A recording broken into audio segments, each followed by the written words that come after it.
Mitchell. How's it going?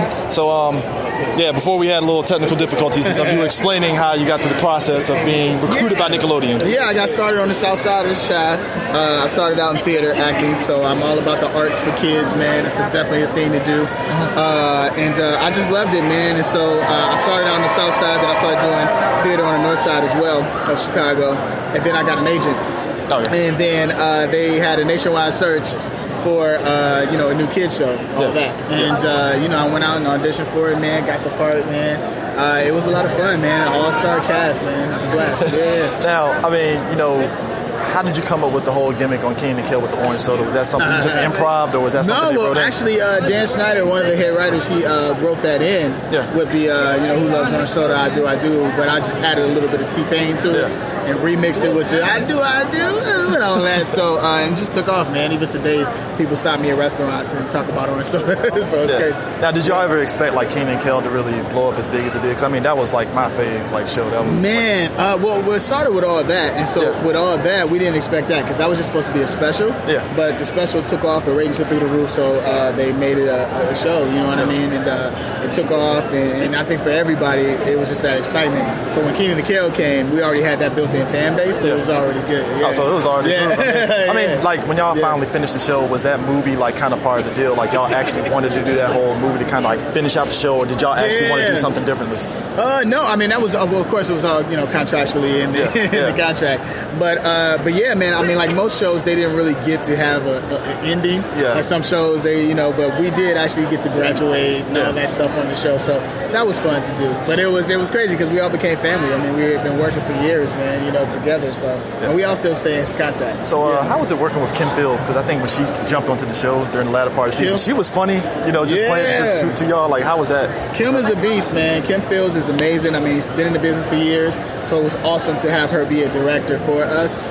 Just an awesome woman, awesome woman, woman of God too. So she's great. Yeah. So lastly, how you enjoying the AwesomeCon experience? I mean, how has it been seeing everybody coming here and just like, oh my God, Kel Mitchell? Like, how has that been? Oh man, it's been awesome, man. I'm loving it. I love all the cosplay. It's been great to see everybody. I've seen a lot of Good Burgers. Kid walking around with he was a Good Burger shake. He was inside the shake. So that was crazy. All right, cool. All right, man. I appreciate it. Appreciate your time. Doubt, thanks. Blessings, bro. All right, guys. How's it going? I'm back again at AwesomeCon with the man, the myth, the legend, that is David Hayter. How's it going, man? It's going pretty damn good. So, don't want to bury the lead, so how did you come upon doing Guyver 2? Because I remember seeing that and just like, is that Solid Snake? Because I actually saw it after you had did Metal Gear 1, so I was like, ended up going back and watching it. So how did you get on board that? Well, I just auditioned for it. They were holding auditions in Van Nuys, and I went in and I read for it. And I think I got hired because I kind of looked like an anime character a little bit. I had the swoopy hair and, and the sort of semi-Asian eyes. And so, I mean, I was very fortunate. Just Steve, I got a call saying they want to hire you, and that was my first big job in Hollywood. It was pretty cool. Yeah, I mean, because that movie, I knew Koichi Sakamoto. Yeah. Like I watched Power Rangers. He was on that show. He's amazing. When I saw the fights, I was like, that looks familiar. And then I looked it up. I was like, oh, dude from Power Rangers. So Koichi. I mean, so like, did you enjoy like the final product of what came out? Because that looked like it was about as close to the anime as you're going to get. Yeah. Oh, of course. It was really amazing to be a part of it. And like, when I first saw the jump off the cliff, that was like the first CG. I mean, that was one of the first full CG effects. Well, I mean, I wasn't CG. That was me. But that I had ever seen, and it was so cool. And Steve was like, "Watch this," and he shows it to me. And I'm like, "Oh my God!" That's it was like the so money cool. shot of the movie. And I don't know if you know, or if you've heard me say this before, but when I ran up to the edge of the cliff, we had been shooting for 24 hours straight. I was exhausted, and it was a cliff. I mean, it was a 400-foot drop, and Steve was like, just run as fast as you can past the camera. Well, past the camera was only about, a foot of dirt left, and then certain death. And I was like, dude, I'm going to fall right off that cliff. And he's like, David, just do it. Don't be a wuss. So anyway, I did it. So lastly, what was your experience like, with the whole Metal Gear Solid series? I know working with Kojima and just that whole... from 1 all the way through 4, and also some of the side games. What was that whole experience? Oh, it was amazing. Obviously the games were just amazing, groundbreaking, and I didn't work with Kojima much. I met him a few times. Oh, okay. He came to visit, but he mostly, works on the Japanese side of the games. Okay. But to work with all those actors, all those amazing actors, Phil Lamar and Jennifer Hale and Kari Payton, and they just come in one by one and we do these scenes, and it was a dream. It's a great job. Folks, CJ here. I am here with Cooper Andrews. You might know him as Jerry from The Walking Dead. How's it going? Going well. Doing good. So how's your experience at AwesomeCon been, first off? Aptly named. Pretty awesome. So, being on The Walking Dead, were you familiar with the comic before you even jumped on board? I wasn't familiar with the comic, but I watched the show from the beginning. So. Oh, okay. So you kind of had your idea. Like 5-6 times before. I was a huge fan. Without the comic, So what was your reaction when you basically when you went? I'm pretty sure you went through the whole audition process and stuff. So what was it like when they were like, "Hey, you got the role and you're on the show"? Like, it happened. Everything happened within like a few days. And when I found out, I was actually shooting something else. So I was happy, but then they told me I had to fly and I had to catch a flight in 4 hours. So then I was like, so I had to cancel on the thing and do it. But of course I was happy. Yeah, that's huge and stuff. Especially since you're watching it. So, I've seen you on *Halt and Catch Fire*. That's like favorite show and stuff. So, what was that experience being on that show? Just the way that whole, the setting and everything that you're doing. It's just it was one of those surreal moments because one, it's a show I'd never seen before because I was in the first season, so it was my first big project that I'd done. So surreal. I was just making sure I didn't mess up, and that I was I really didn't want to mess up anything and get fired. So that was my main objective. Because you're on the show with Lee Pace and all of them, so I'm pretty sure that was were you in any scenes with Lee Pace directly, actually directly? We had scenes, but we never, but there was never no dialogue between us. But we talked a bunch in that first season. I only saw him one time in season 2, and then season 3 we never ran into each other. But he's an awesome dude, really great guy. Yeah. So back to The Walking Dead, people that jump on board the show, you never know, okay, you might die, you might be on for one episode, were you kind of in the back of your head kind of expecting, I might be here for 2 episodes and I might get killed, or? I knew I would be, last season I knew I would be in at least 5, so I knew I had that, but, I take it like any other show, when you're even if you don't, I did Hawaii 5-0. Oh, yeah. So, but I never went back for it. So it's, I might as well have died. So I don't. It's like a one-off. Yeah, it's, I don't think of it like I'm so appreciative of the time and the experience I have on there that I don't think of it as when's my time coming. Yeah.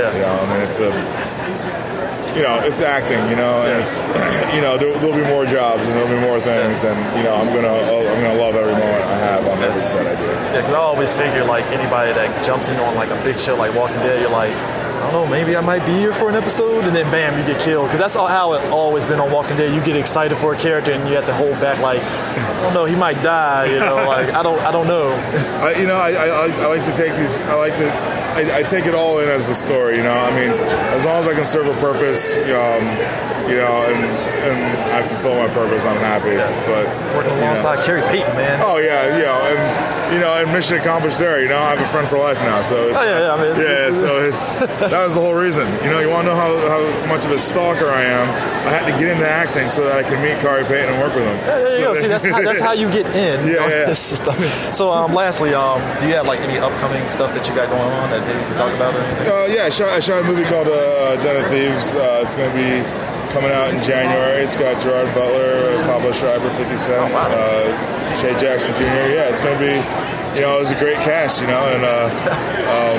it's going to be an exciting movie. It's about, a guy sort of stuck in the middle between these hardcore cops and these hardcore criminals, and trying to stop and prevent a heist from the Federal Reserve. So it's exciting. I'm looking forward to it. Yeah, is there a trailer out for that yet? Not that I know of, but when we were shooting that, I saw a little mock-up teaser that they had. And, it's you name all these people, I'm like, okay, I have to see this. Yeah, now. It's gonna be awesome. It's gonna be really cool. All right, cool. Well, appreciate your time, man. Yeah, cool. Thanks. So, Hey, what's going on, guys? CJ, 3 Black Geeks, and I am here with Kari Payton. So, I want to bury the lead here. So, Metal Gear. Yeah. I talked to David Hayter earlier. Wow. Lots of good things to say about you. So what was your experience like doing Metal Gear? You know, the cool thing, Metal Gear, is that was the first time that I'd done a video game where I was in the booth with someone else, and it was with David Hayter the entire time. Oh, wow. So all of my conversations were with Snake, you know, with Drebin, you know, and the monkey. But it was always with him. So that was really, you know, a cool thing for me to have that kind of interaction in a video game. That's not something that usually happens. And so we had a great time in there. And because, you know, Drebin was kind of the comedy relief, you know, and then when David went away, they had me reading like the histories of the Furies, you know, and just threw me for a loop because I was like, you know, and then this girl, she lost her family in a horrible accident, and everyone was decimated, and I just had to stop, and I was like, what the hell just happened? You know, sounds like a novel when you're reading. Exactly. That's exactly what it was. I was freaked out. I was like, you gotta back up for a second and tell me why happy-go-lucky, you know, I know he talked all smooth and stuff. But you know, and it lent itself to telling those stories. But that was not his you know, his personality was more like, you know, my monkey's about to have another Coca-Cola and burp. Right? It was crazy. It was crazy, but it was an awesome experience. Cool. Yeah. So, you know, you go from Metal Gear, like, I know you from, obviously, Cyborg from, you know, Teen Titans, but what was it like? You know, you go from Teen Titans, which was, you know, serious stuff, and I know you're doing Teen Titans Go funny as I don't know. Teen Titans was not serious. Teen Titans, the semi-serious. first one, semi-serious. I was a bear in a tutu for an entire episode. Yeah, but it's just like you're doing that, and Teen Titans Go, I think that has worked for your comedy. Man, it's so funny that everybody on the show, all 5 of us, we could the first show kind of showed that we could do serious and comedy. So when they let us, like, you know, just go for broke, going comedy, it's like, it is amazing to sit there and watch Scott Menville and Greg and Hendon and Tara just lose it. You know, it is the most amazing thing to see happen. But to go from that and then bam, you're on Young Justice and stuff, where that is very serious. Sure. Little small jokes here and there, but like you're playing, you know, Aqualad and stuff. Now you did Aqualad and you did Black Manta. Yeah. How was that conversation? I know Phil Lamar, when I talked to him, he was doing Static Shock and Green Lantern. So how was that, like, actually having to voice the father and the son? It's awesome, man. It's so much fun. I mean, what other chance do you get to do something like that, where you're literally having a conversation with yourself? You know, it's like when you were a kid, you know, playing with your action figures, you know, and you're like, Father, I want to do something, son, I cannot let you. You know, it's so great, you know. You don't get that, and then they're paying you to do it. Yeah, it's just like, oh, you're just talking to yourself.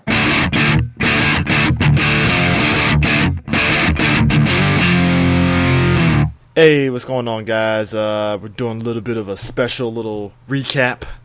AwesomeCon happened. Hope you guys enjoyed the little, as I like to dub them, the little quick hit interviews that I did at AwesomeCon. You know, I was kind of fortunate that we got an opportunity to talk to these guys and stuff real quick and stuff. So, you know. So a tip to anybody that's trying to do art, you know, be in the same type of line of work, patience is probably one of the best things. That helped out against Kari Payton. Jesus Christ, patience. It's patience, and I think it's also at the same time when you get you have to be persistent, and it's persistence and patience. You know what I mean? Yeah. And there's a difference between being persistent and being, yo, dude, fuck off. You know what I mean? So, and I get it. It's a real hard, thin line to really go in. But I would put it to you this way: if this is your second year doing this, ease up. Yeah. Ease up. And I'm not.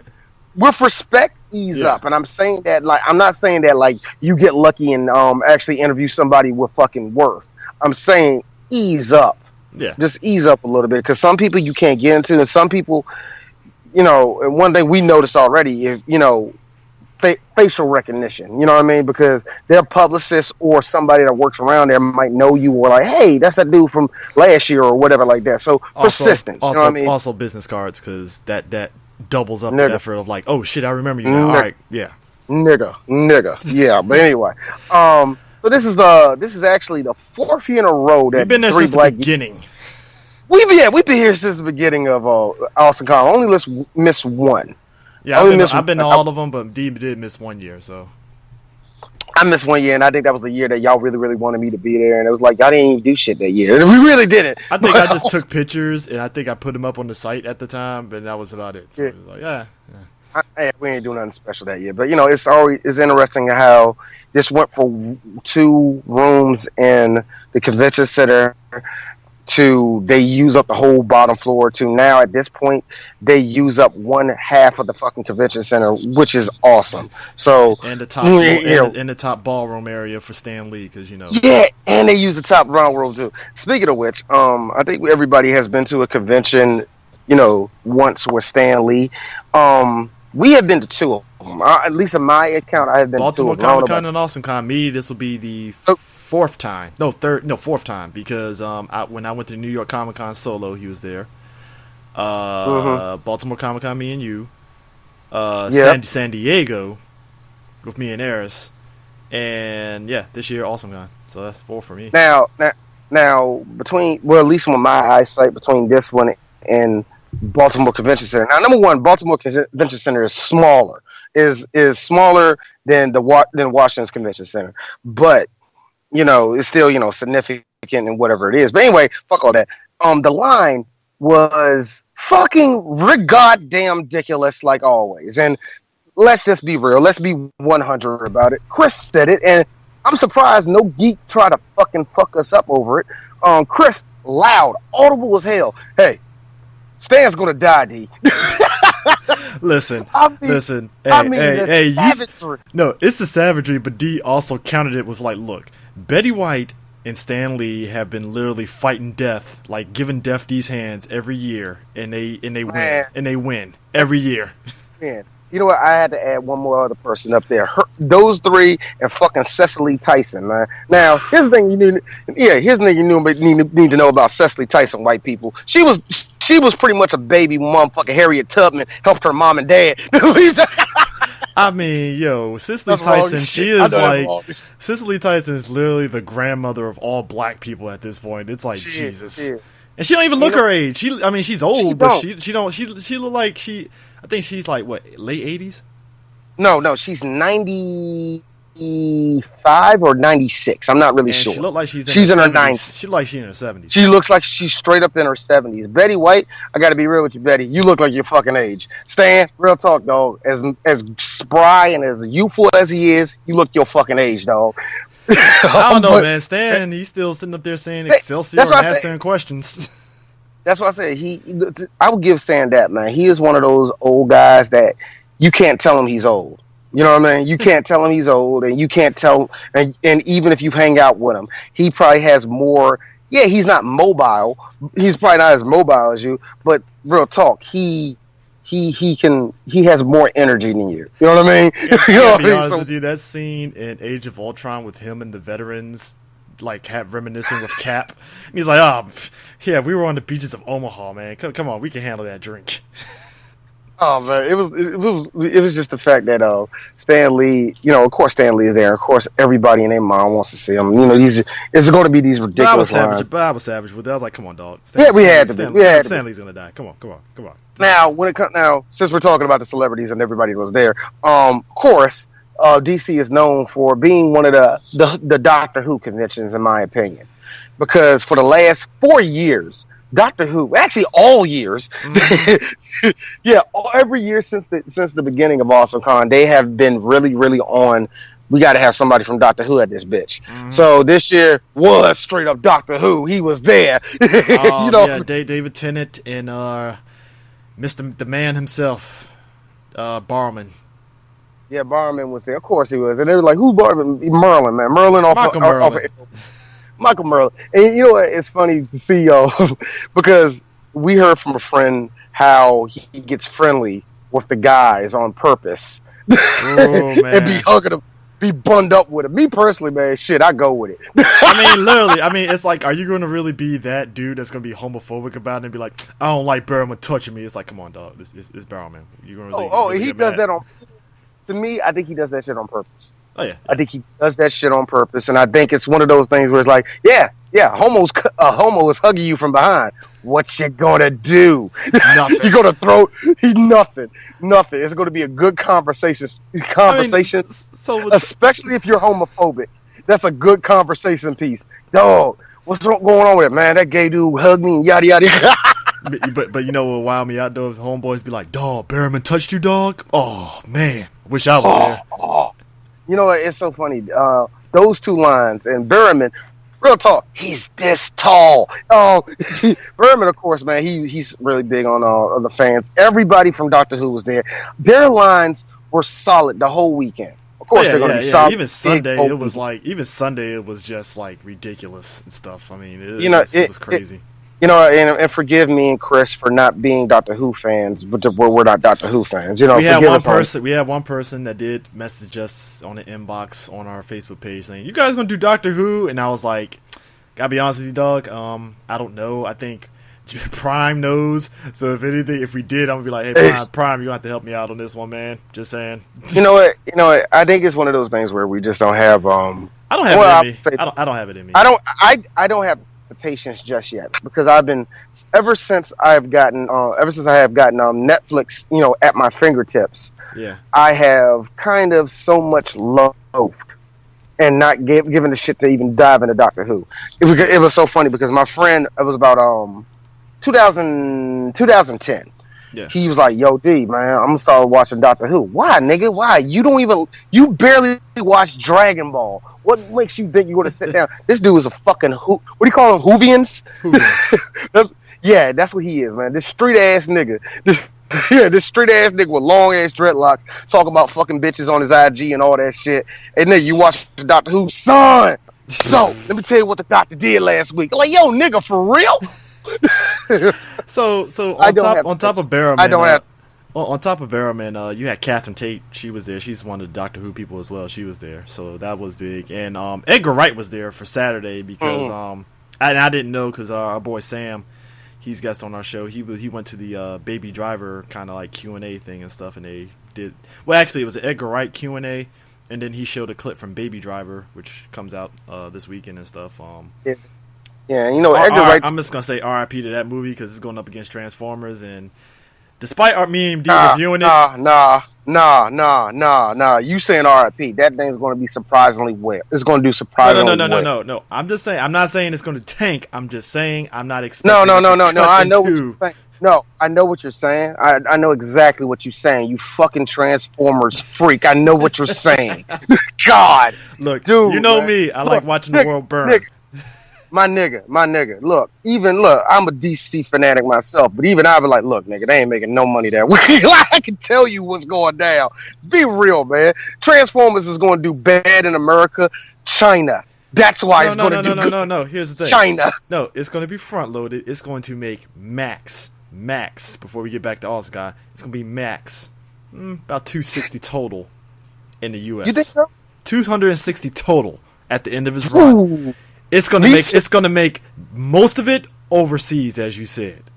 Yeah, I think it is. But I'll be honest with you. Bear in mind, Dark of the Moon was... No, I'll be honest with you. That's a lower number than I thought it was going to be. See, me personally, I think it's going to make about 3 something. I think it's going to be 3, probably knocking on 4. I'm realistic because I saw how Age of Extinction went. Yeah, I think it made 310 million in the US, and it made like 800 and something overseas. So it's like, and the last time it actually had a balanced in terms of domestic and foreign was Dark of the Moon. You know what? So it's like U.S. It's like we kind of like it, but not really. I think what it really is that U.S. fans are not fickle, but I think we're tired. I think we're tired of the movies. But the foreign market probably like, go, bring us more. It's kind of weird. It makes me think that if the movie distributions were better back in the 70s, we wouldn't have so many, like, I wouldn't even say so much fan, like the country makes, like a foreign country makes their own version of it, like Brazil and fucking Turkey and shit like that. Yeah. You know what I mean? We wouldn't have so many of those movies, but at the same time, I'm thinking to myself, they probably would have made so much bank back then if they actually put their movies in theaters where it's like, I don't know, there's a lot of brown people. Fuck that, just give it to them anyway. You know what I mean? I think they would have made a lot more money. But you're right on the money though. I mean, Baby Driver, from what I heard, the budget ain't that high, so that works out. It works out for Edgar Wright's favor. And Edgar Wright, and you know, if I can briefly say about Edgar Wright, he's one of those directors where I think, well, he's not overrated. I don't think he's overrated at all. I think he's just one of those niche directors that people just really love to latch onto. They love his style of writing, and that, you know, and all that shit. So, you know, I'm not one of those people. I gotta be honest with you. I'm just not one of those people. So getting back to AwesomeCon, so you had that. Our boy Wesley Crusher was there, which shocked the hell out of me. I was like, oh, that's right. Son. All right, now this is the funny thing. We was checking out. Now this was on a Saturday. We was like passing all the celebs, right? Yeah. Son, Wesley had a motherfucking. He had a line, and I'm sitting there like, yo, Will Wheaton got that many people. I know Will Wheaton's a great guy. Everybody loves him, man. Yeah. But what really kills me is that every Star Trek fan I know fucking hates Wesley. It's like, fuck Wesley. And I think they're off of it now. And of course, it looks like they're off it now. And, you know, and Will Wheaton has done so many different projects and shit like that. He's directing and he's been writing and all that. And, you know, the fact that he was on, like, I knew it was weird when, the dude, I don't, all right, you know the guy that played Riker, right? Yeah. I forgot his name. Jonathan Frakes. Yeah, Jonathan Frakes. He directed. He was the main director, person behind the show Leverage. Will Wheaton was on there several times. Will Wheaton wrote a episode, I think, on there and all that. And I'm just amazed that Will Wheaton has work. He still has work. And it's not like, fuck it. It's just amazing that he got it like that, bro. Once Frakes found out that he was actually a pretty decent director, he never looked back. He never did. I forgot what he's doing right now. He's doing a different project right now. For something, not a project. I think he did the Librarians or something like that. Before he's been doing Librarians and stuff like that. But once he started doing that, it's like, oh, I can direct. All right, cool, bet, let's go. It was, and I think it was actually after Generations where he was Star Trek Generation where he was actually doing directing. I forgot when. I'm not going to sit here and lie like this. Is the same dude that actually directed episodes of NCIS Los Angeles. Like, I heard that he was actually doing episodes of that show, and I was like, oh shit, Riker fucking still working. And that's what killed me. That Will Wheaton is getting these bit parts, but he got this following. And of course, his Twitter. He was one of the early people on Twitter too. Also, that was getting a lot of people behind him too. It also helps Big Bang Theory because you know that show is huge. Yeah. I got to be real with you. Why is the fucking show still on the air? Meanwhile, I always tell people, just watch IT Crowds. Just saying, funnier show. Man, look, IT Crowd. Man, somebody said IT Crowd, man. That was last decade. It was last decade. It's still 20 times funnier than anything Big Bang Theory ever done. But you know, whatever. Not only Will Wheaton, but of course your boy JDF was there. Jason David, man, he was back there. When we went in, for some reason, I forgot that he was going to be at AwesomeCon. Now, this is like the third con I've been to where he was there. And when we walked in there, we had all the people, like, you know, they had, this was probably one of the, I don't remember there being any people patting us down and shit like that going into AwesomeCon. No. You know what? Outside of checking the bags, I don't remember nothing really his thing, like this. They only started doing the checking the bags and all that shit because of the person that tried to kill JDF at Arizona at the convention.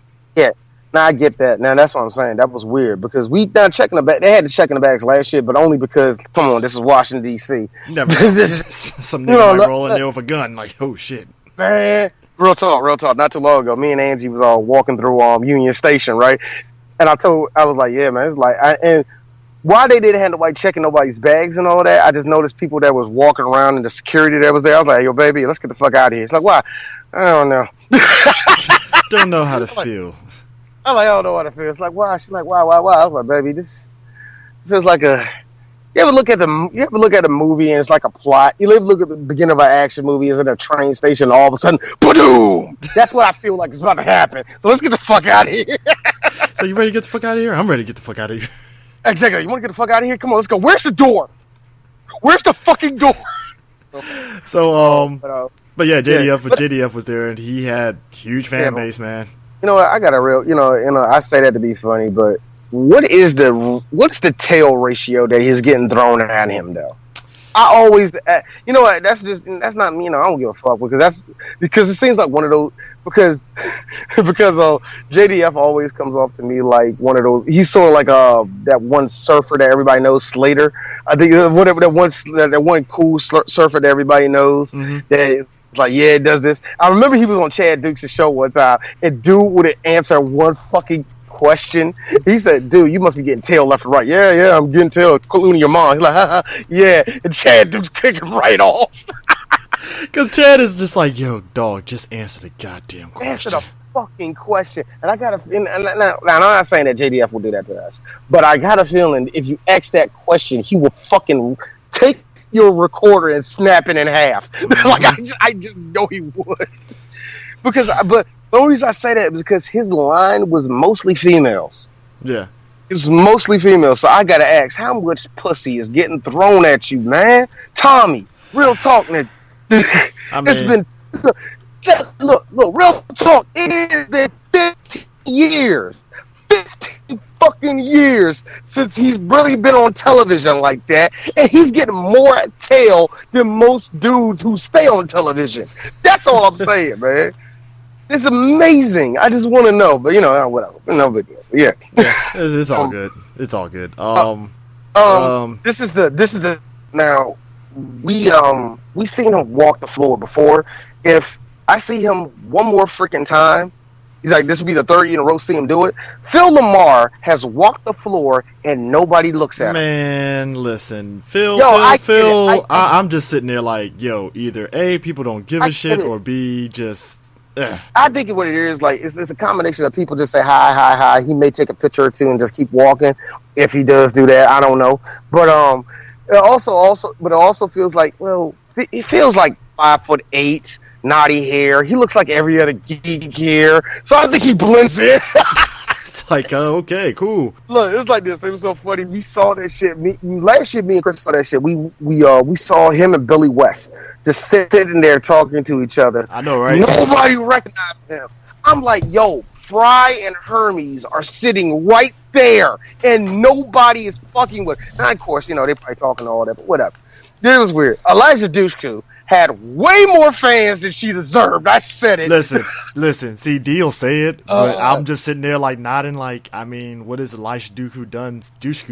I haven't seen anything from her since like Wrong Turn. So Nigga, I'm over here. I said something vicious. Somebody laughed on it. I said like, yo, was Dollhouse that real? Was really that good for y'all? Did y'all love Dollhouse like that? Somebody just started snickering. Like, exactly. That's your, like, come on, man. But you know what? Whatever. She has her fans. There's nothing you can do about that. You know what I mean? I think it's interesting that I thought it was kind of funny it was even on the list. And I thought it was kind of cool that, in a cool type of way, and I think that's what these conventions are really meant for some of these celebrities who are not A-listers and who are not even B-listers to an extent. Some of them, they have these solid ass lines, these solid ass following of people that want to see what the fuck they're doing. So in a way, that's kind of cool for her. You know what I mean? I think that's kind of cool that she's still a bit of a draw to some people. Meanwhile, Shinsuke and Charlotte, grand opening, grand closing, dipped. It came in, autographed, and dipped. Yeah, I had a funny thing I told it because who was it? DJ Sue asked me like I was telling him the whole day, and I told him yeah. When we got there, Shinsuke was supposed to be there, but he already dipped out. So me and Chris are already laughing, and we see Charlotte, and I yell, "Hey, Charlotte!" And Charlotte, probably not even looking at us, just waves high. We was like, that bitch don't know what she waving at. It's good. It's all good. I'll take the wave. Let's go. Yo. Grand opening, grand closing. You are not joking about that, They sir. did their autographs, went to their panel immediately afterwards, and then ghosted out. Yeah, because they had to be because both of them had to be at the pay-per-view the very next day. So yeah, they had to both dip out. Where was they at? I forgot where they were at. But whatever. But they had to dip out the very next day, man. So yeah, I understand that shit. I told that to Chris and DJ Suited like a day before. Like, yeah, the WWE. We all know that the wrestlers. And this is for a lot of people that don't know that, especially when it comes to WWE wrestlers. More than because I can't tell you about TNA wrestlers or anybody else, but when it comes to WWE wrestlers at these conventions, get your autograph and your picture. You're not going to get no interview. Just straight up, you're not going to get no interview with them unless you're the local news station. It ain't fucking happening. Hang it up because they're on a straight up tight schedule, man. And I mean, hell, you're lucky to get them at Comic-Con. Like I know a couple of people. Unless New Day is slotted to be someplace at like I think one of the Wizard Worlds, New Day actually was slotted to be there all day. That's probably the only time you're going to be able to get an interview because they're just there to be there booked all day, you know, and that's rare. Yeah, it wasn't, and then you might get the opportunity that we got last year with Sheamus and Paige, where they're out there promoting the movie, of course, you know, and yes, it's Scooby Doo, so that means. Oh, hello. Yeah. Yeah, now if this is one of those situations where it's like, come meet Natalia down at the convention center, all this shit, don't you dare think you're going to get an interview. That's not happening. Yeah, I mean, like you said, I mean, the Scooby Doo thing that was an awesome opportunity to talk to Sheamus and Paige. So I was like, oh, dope. So, yeah, in those situations, yeah, those work for that, you know. But whatever. Of course. Dragon Ball had to be represented as well, always, and Chris Sabat and Sean Skimmel, had solid lines. Because he's in his hometown, Chris Sabat had a bigger line, but whatever. Clearly, the bias was large there, so it made sense. Clearly the bias was large. That being also said, I think everybody just wants to talk to Piccolo and Vegeta, and it's like, hey Sean, what did you do? I did fucking Goku. I'm Goku. Why does he get more people than me? I'm Goku. So, I don't know. And that's kind of funny to me. I think it was kind of interesting that between those two. We're going to eventually have an interview with those two, man. We're going to have to. This is the second convention we have seen those two.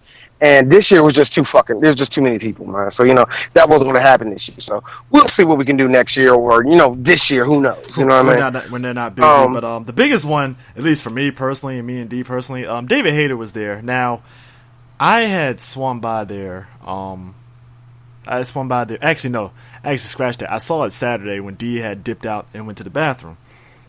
So, I'm standing there at the trash can.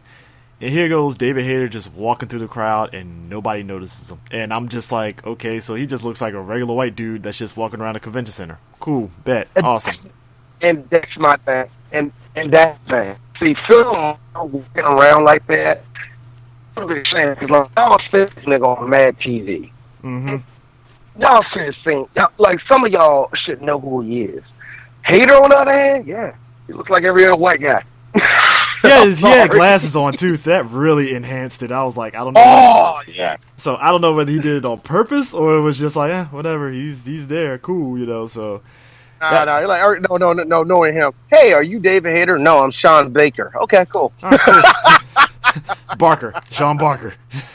Sean Barker, not Baker, Sean Barker. Yeah, you got me right there. Yeah, you got me right there. But yeah, it was cool. Him, Kari Payton, and Cooper Andrews. Those two, you probably know them, Jerry and Ezekiel from Walking Dead. Now, it was cool because Cooper, they had them both together and stuff like that. And it was cool because Cooper, he had a line, and Carrie had the bigger line, obviously. But it was cool because it was kind of like they both were kind of benefiting off each other anyway. Because people were like, "Oh shit, Cooper," And I talked to Cooper, and it was cool because he was saying, it's funny, I talked to, I sit there and watch Walking Dead. I've seen some of the stuff Kari was in, and basically me being on Walking Dead is me finally being able to stalk Kari all day. It's awesome. I think when it comes to it was the interesting thing about AwesomeCon when it comes to that is remember the first year they did it, the only person they could get from Walking Dead was Homeboy, was the black dude. I forgot his name. T-Dog. T-Dog, yeah, that was the only person they could. Hey, yo, T-Dog had a line. Evolution. He had a line. That year. Yeah, he had a decent line. I would give him that. So it was cool. The evolution. Yeah, it's funny seeing how they had this is just to see the growth. You know what I mean? Hey. Now you got the villain of the season show up. Well, I don't know about the season because Negan's still there, but whatever. I put my petty hat on. Remember when we did have Hercules one year? That was fun. Son, look. I'm gonna tell you this. We have been to officially we have officially been to 3 conventions where Kevin Sorbo was there. And I gotta be honest with you, the strength of me and Chris is undoubtedly there because we have every right to throw a goddamn tomato at his fucking face and then dare him to fight us. Why? Why? It's Kevin fucking Sorbo. Fuck him. You know what's funny? You know what's funny? So our boy Demetrius, right? Now we'll get into him what he was doing at the convention later. But that year that Kevin Sorbo was there, right? So D, he goes to the competitions and stuff, fitness competitions, right? So D, he look like a football player. When you see him, he don't play football, but he look like one of those athletes, like probably a football athlete, right? He was sizing up Kevin Sorbo, and I was dying because I was like, dog, look, he probably could kick the shit out of fucking Kevin Sorbo right now. I don't know. The only on that one is 2 things. Your body, I don't know about strength. I gotta see you punch. There's a difference between building muscle and building freaking strength. So I don't know. I have to see you punch. But that also being said, you would have fucked him up because Kevin Sorbo has not been in shape for at least 14 years. It's not enough that I'm taller than Kevin Sorbo. Fine, whatever. I got duped by Hercules thinking he was a pretty decently tall person. But it's like, damn. You too? Yeah. But to see, I was but to see D, I was like, D is like literally a bit bigger than Sorbo. Holy shit. It's like, damn. Demetrius can fuck him up, though. It's real shit. Fuck all that shit I said before. Fuck all that shit. He can fuck that nigga up. and you know what's funny? Hold on. Scratch that. Nigga, I can fuck up Kevin Sorbo. What you gonna do? Nigga, you was in... Look, what you gonna do? Nigga, you was in God Ain't Dead. God's Not Dead. You was a bad guy. You know what? I hate that movie. Oh, I hate that movie, man. Here's the funny part. Oh, if you are a Christian, you should hate that fucking movie, man. Anyway. Here's the funny part about it, right? The year that Sorbo was there, right? That was like immediately after he left that convention. It was like 2 days later is when he said that out-of-pocket shit. And you know what? Here's the funny thing. Actually, he said that out-of-pocket shit years before that. It's just that it didn't get on. I didn't know that before that. He was always a constant guest on Fox News talking about how Obama and how these black people need to sit the fuck down. Oh, yeah. I did not know that he was like that. You want to know some heartbreak? I told that to my wife. I remember Angie was like, D, you didn't interview Kevin Sorbo? No, I'm not. She's like, why the fuck you ain't? She's like, I know that. Points on my wife for this one. Come on, why you check? Like, why didn't you get an interview? I know he ain't got nobody in his line like that. I mean, yeah. Where's the lie? Oh wow, the viciousness on that one, Angie. But anyway, I told her what happened, and she was like, No, I had a crush on him in middle school. No. Oh man, so he was there. Kel Mitchell was there, and you know what was funny?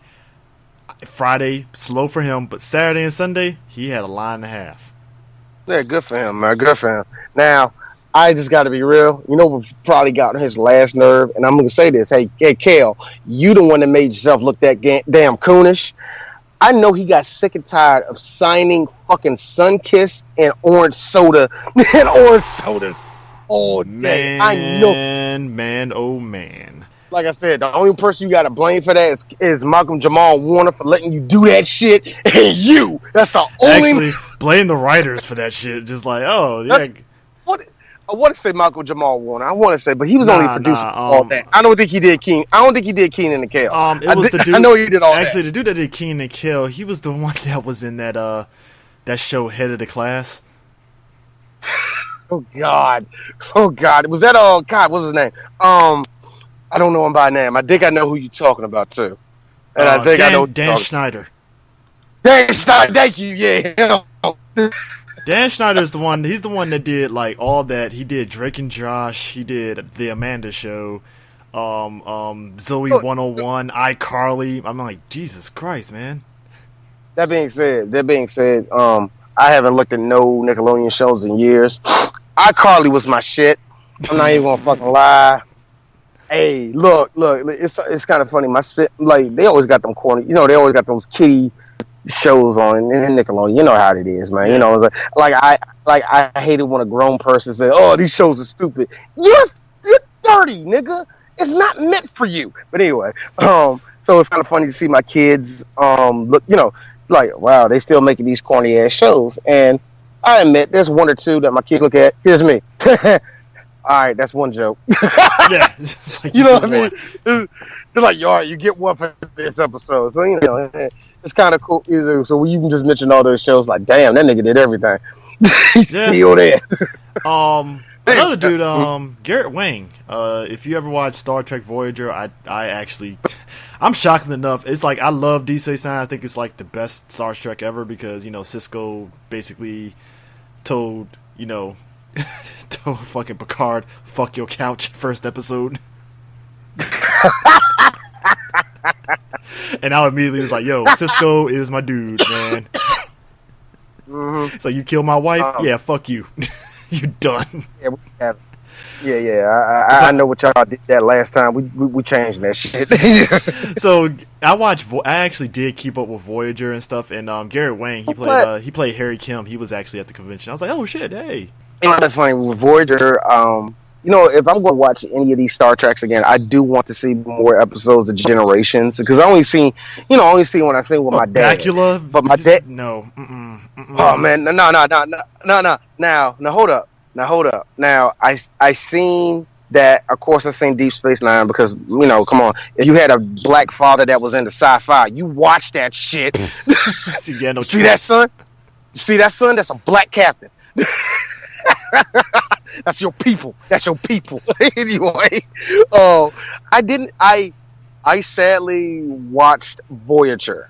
I watched Voyager, but I couldn't. I watched Voyager more, and that was only for Jerry Ryan. Yes, I was one of those dudes that wanted to bang an. I would say this: the angle of Voyager.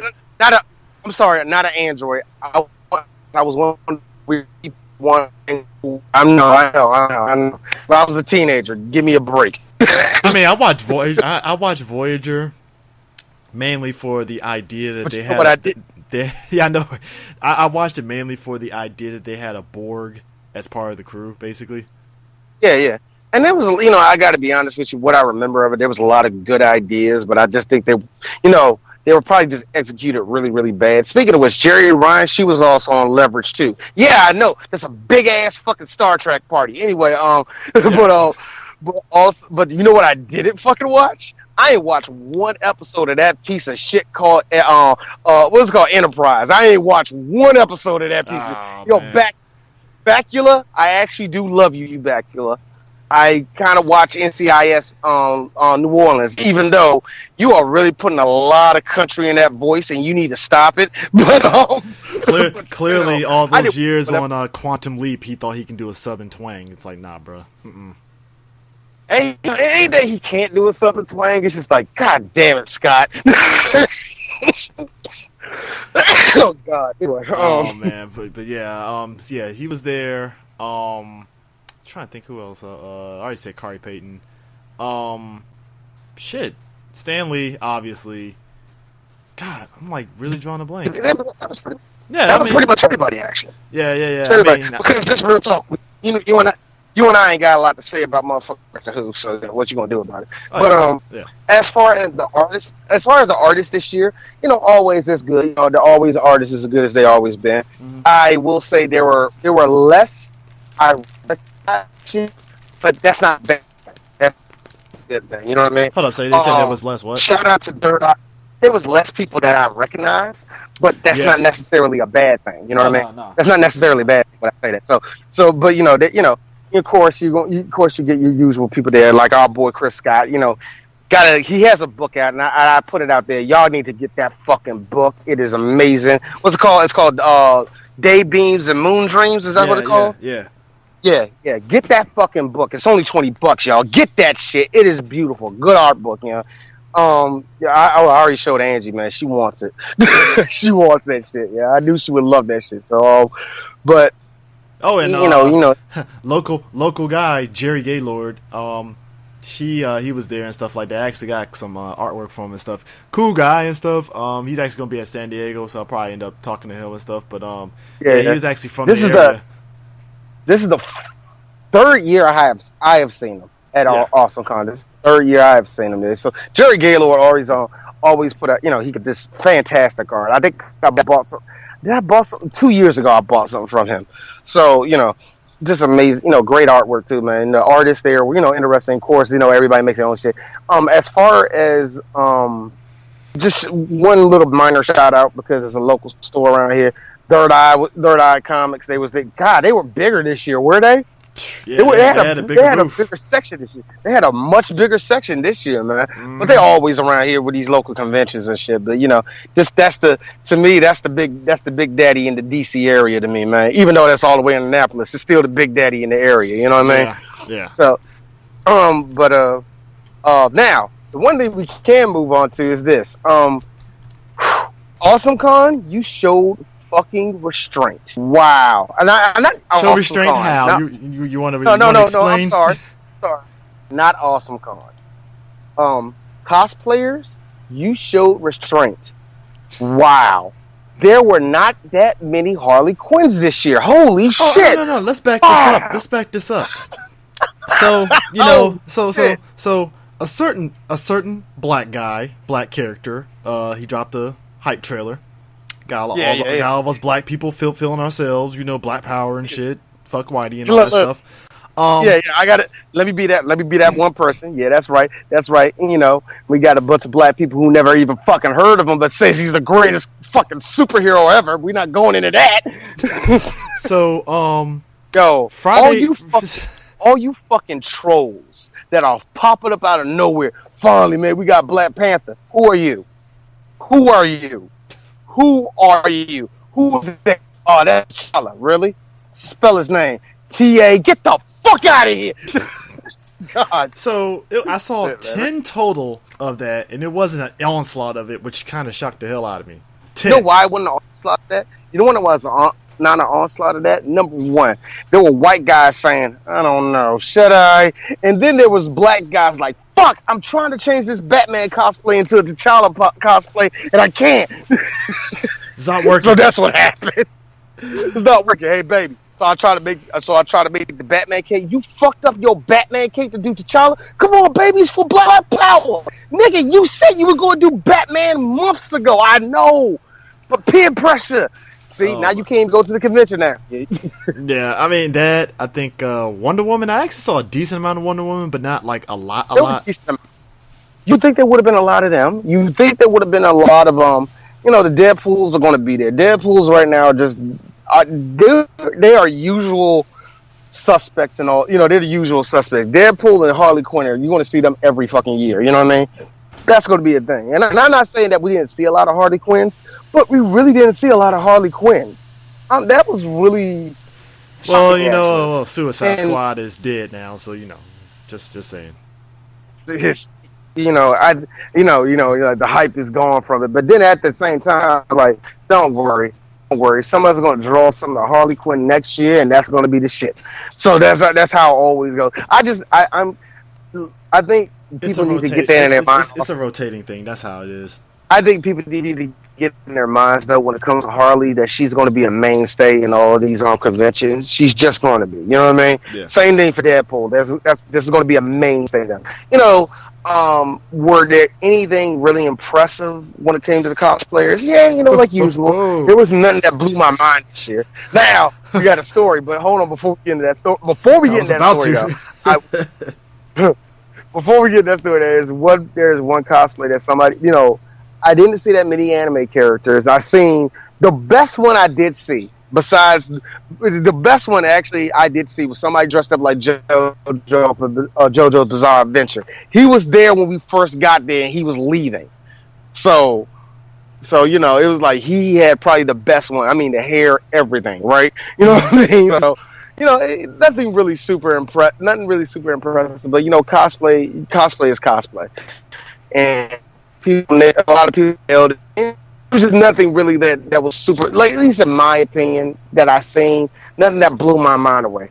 But anyway, this one was fun for us because we got news at the beginning of the day I got news from Chris in the beginning of the day that our boy Demetrius was going to be there as Kratos, and he's like, yo, D, man, he got all the character. He done shaved his head. He got the beard. I'm like, that's really his beard. Like, that's really his beard. He showed me the pictures right before he got the face makeup and all that. So I'm like, oh shit. So we're gonna see, like, so he's walking around like, yeah, apparently he's walking around. Me and this nigga are sitting in Sbarro's, right? So just so happened, I see somebody pass the window. I'm like, is that Demetrius? Nah, that wasn't him. And then as we're sitting there talking, he passes. I just see our ashy nigga pass us. I'm like, that's him. We just start knocking on the window. So he comes in there. So he comes into Sbarro's, and I have to say it. Holy shit, this nigga nailed it. 100,000% nailed it. You know what I'm saying? The only thing I will have to say is this. It wasn't put it this way. There was a line in Pirates of the Caribbean. Yes, I am quoting Pirates of the Caribbean. Fuck you, that's my movie. But there was a line that fucking Barbossa said when they became cursed. That he was like, nothing satisfies us. Nothing will get us drunk. Food will turn to ash in our mouths. We were not satisfied. And all that shit, right? That's how D looked. Mm-hmm. That is how Demetrius looked. It looked like he got everything. He's like, yes, I did. Cosplay I want. Holy shit, if I take one more picture. I mean, I think it's one of those things where it's like the literal, like, kind of like, it hits you like, oh my god, like, oh, okay, people want pictures, and it's like, yeah, dog, this is what happens. I think it's on the same level of a guy that gets a freak, and by the fifth time he done fucked her that day, he's like, oh my god, I don't know if I keep doing this. Like, what did I got myself into? Holy shit, I'm drowning. Now here's the funny part, right? This is gonna have you guys dying. So we're leaving out. We're heading up there with him, right? So he's getting more pictures, and we were like running bets, like, oh, let's see how long he gets there, right? So there's another dude there, had a Blade of Chaos, and he had what looked like I guess his face painted like Kratos, right? So he's taking a picture with D. He's taking a picture with D, right? Now, real talk. This motherfucker, this is going to be real. There's a reason why he won't walk around shirtless, number one. Now, at this point, there's 4 of us together. And D's on the other side. He's taking a picture. Now, despite people leaving out, people leaving out and all that shit, loud as hell, Chris is audible enough. Chris, who I have to turn up on the fucking on their podcast where I literally have to turn up the whole podcast and I sound super loud so I can compensate for Chris. Chris, who is not loud at all. I mean, it was a good joke. Chris, loud as day. You just hear this. Hey D, check it out. DirecTV and cable.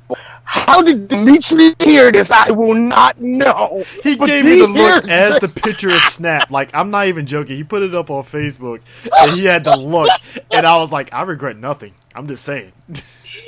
I mean, it's what I said.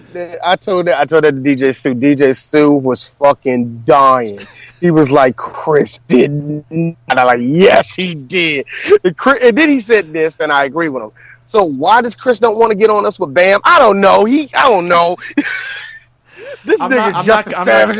I'm not consistent with my savagery. That's the deal. I'm not consistent with it. Oh my god, that was hilarious. But it made it even funnier.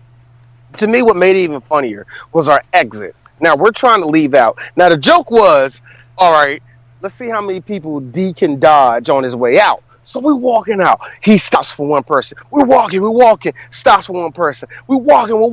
We're about to make it. Nobody gonna stop this nigga. He about to get to the door.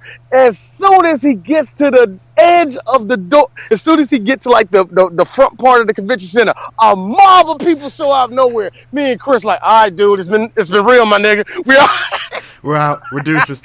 We're done. See you, man. See you, bro. Keep it here, like, stay black, my nigga. Stay black, my nigga. I mean, I gotta admit, the funniest one was when we were in Sbarro's, and all of a sudden he was like, "You see this?" I turn around, dude outside of Sbarro's is taking a picture of him. Oh man, he got stopped like 4 times just leaving Sabaros, man. You know we're in the city, so it's a cramped ass Sabaros in the first fucking place. You know what I mean? Oh man, and I was telling him, I was like, hey, and he wants to do Piccolo at freaking Baltimore Comic-Con. Have fun, dog. Have fun with that, nigga. Have fun with that one. Oh, that's gonna be hotter. Why is he not doing that for Otakon though? You think he would go for Otakon for that? But whatever. But yeah, that seems to be pretty much it. I mean, unless you Unless I do, unless I don't. I mean, yes, I do. Unless we talk about another little side thing that we attended. Oh yes, we do. Now, despite us talking about this with about everything that happened at AwesomeCon, great time. I'll say great time, fun times. I will wholeheartedly say it was fun. No complaints. Yeah, but let's just be. I'm just going to be 100% real to say what it is. A lot of us black podcasters and others, a lot of us got to turn around this shit. Not all of us. Make it real. Not all of us, but the ones you think that should be there got turned around. You know what I mean? And I'm not even tooting on horn, but how the fuck did we get turned around? Whatever. Us and Action Go-Go, the Rainbow Coalition. The Rainbow Coalition got turned around. How the fuck did that happen? But whatever. This is the second year in a row we got denied. And a couple other people. And finally, it just hit us like, you know what? Fuck all this shit. We're going to do it our own. So, black guy who tips got with the guys over at MTR and where's my 40 acres, and they got their shit done. And we had a little get together called NegroCon. Let me tell you, man, that was literal black family reunion. Son, it was on the level. It was so much love that was in that room, so much laughter, all that shit. It was, you're gonna laugh at this one. They ran out of chicken about an hour into that whole thing too, by the way. See, you ain't funny, nigga. See, you ain't funny. That's true. That's true, actually. I'm not even bullshitting. That's true. See, y'all wrong, man. See, y'all niggas can't go nowhere without eating the dirt, eating that fucking that dirt ass bird. Yo, and I was rolling too because Brandon was like, you know what? If we do this next year, we're just gonna have to tell them ahead of time. Hey, get some chicken. That's all I'm saying. Get some chicken, motherfucker. Get some chicken, nigga. Don't fuck around, man. But cold chicken. But of course, we got to see our peoples do their own show and get to have a lot of us, especially just be real talk. It was a couple fans there, but most of the people there, to be honest, we all had shows. We all had connections to those people in some type of way. And what ended up being one of these things to be in defiance, it was more of unification. You know what I mean? To me, yeah. It wasn't. And when I say defiance, I don't mean it's like fuck AwesomeCon. It was just more of man, fuck all that. We got something for ourselves. Yeah. And it was one of those things where where I got to be real for me and myself. I needed that. I really needed to go there. I needed to be recharged. I needed to feel like you're not alone in this. It's a struggle. Yeah. Doing podcasting is a struggle because you're balancing this, you're balancing your real life and real talk, nigga. You know how hard it is to get fucking paid doing this shit. So it's really hard. It's really hard because we're in a room full of people in the same boat. Because I hate to do that, but we don't get paid compared to our white counterparts. You know what I mean? Oh, yeah. We don't. I mean, unless you're Chris Hardwick, that's the only person I know that's killing money wise. And then I can say this, even if I'm not even saying that, but at the same time, I'm gonna be real with you. Most black podcasters are better than the white ones. I'm saying it. Yeah. And that's not even me. That's not a race thing. We're funnier. We're more informative. There's something more real with us. There's nothing, and like I said, that's not me throwing bricks at nobody. That isn't. It's just that it kind of hurts us. It's like, what the fuck? Like, even in this fucking avenue, we gotta go up a fucking mountain. You know what I mean? Oh yeah. So for all of us to be in that room to feel good about ourselves and say, hey, man, we all want family, man. Make sure we all know each other. Make sure you get everybody's contact up in this show. Make sure y'all talk to somebody. Hey, support that nigga over there. Hey, support them niggas over there. Support them over there. If you listening to them, make sure you know that needed to be said, and that needs to be, just not only, like I said, it needs to be said, and also we all need to feel that love, man. So it was a great day. It was a great. It was awesome, man. I loved every minute of it and stuff. Because the funny thing is, like, we rolled up there an hour after, so I was like, all right, we roll in there. And the funny thing is, we were walking through there, and like this one white waiter was like, "Oh, you looking for the vent? Oh, it's back here."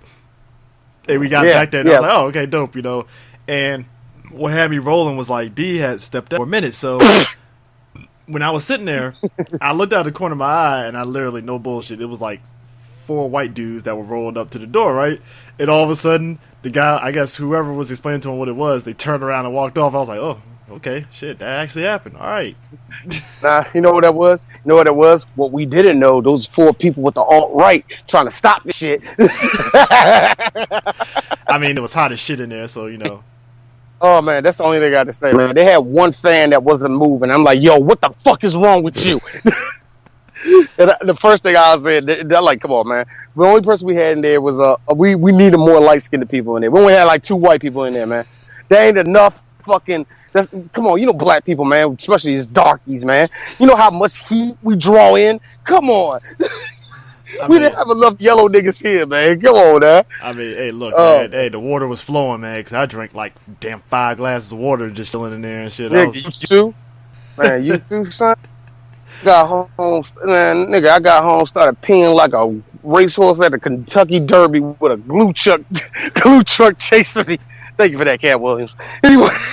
But yeah, that was definitely a fun kind of like ending, like punctuation for the weekend. I mean, I went back there Sunday, but still, it was a fun punctuation to the weekend and stuff. And yes, I'm like this, man. I saw AwesomeCon had like a Nickelodeon booth, and I'm like, they're getting close. They're starting to get there, because if next year all of a sudden they got like a fucking big ass Marvel booth, they might be starting to get big.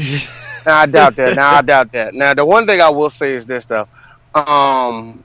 It's going to be interesting because we're going to have a show on that when we go to it. It's going to be in August. It's going to be AwesomeCon. Now, AwesomeCon is going to be the interesting one, just to see, because they're in a different venue, and is it going to be just as successful as AwesomeCon, or even just as big as AwesomeCon? Because we see how it gets stretched out all over the Baltimore Convention Center. So how would it look like in it? You know what I mean? Yeah.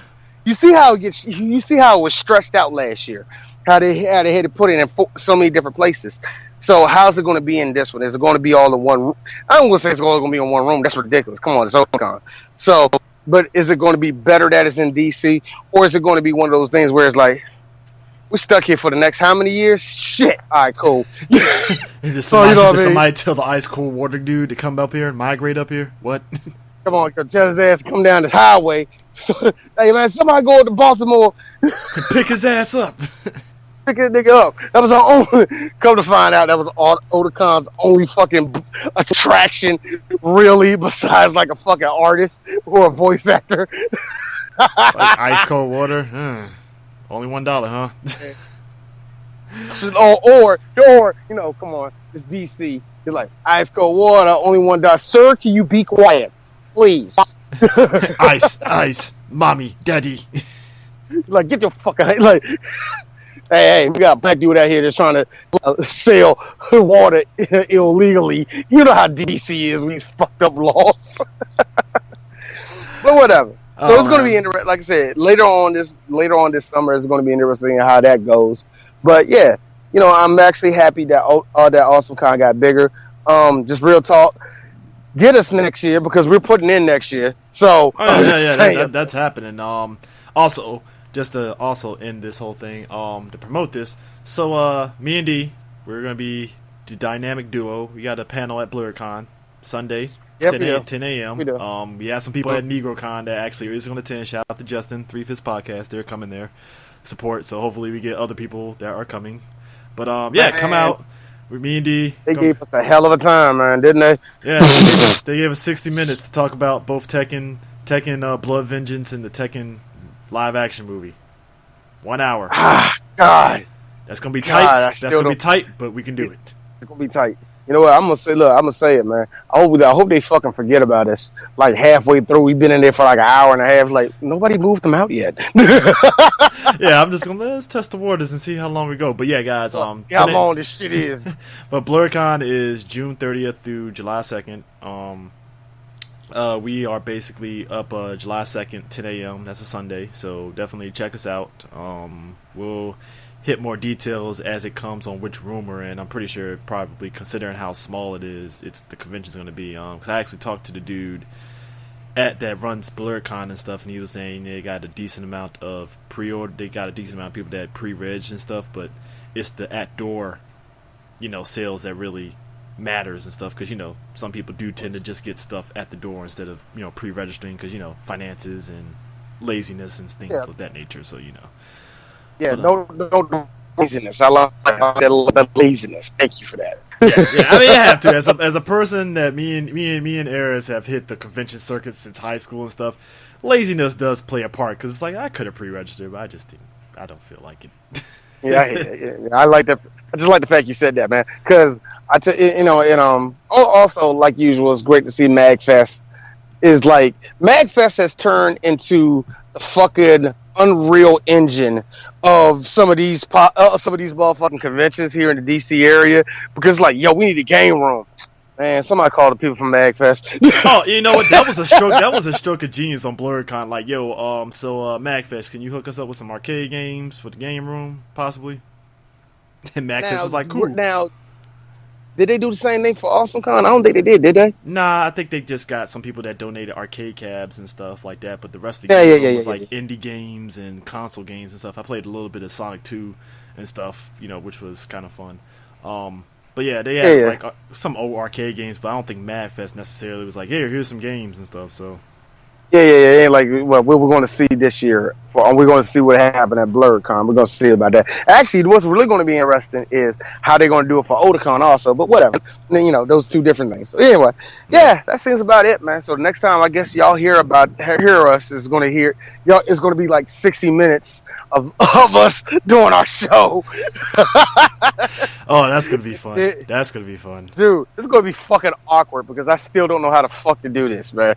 Yo, because just on some real shit, them telling us in 60 minutes, that automatically cuts out me doing any video clips. That also cuts out. We can do video clips. It's just gonna be select. Oh, nigga, nigga, I don't even think we can, man. Fucking, I ain't got time for that shit.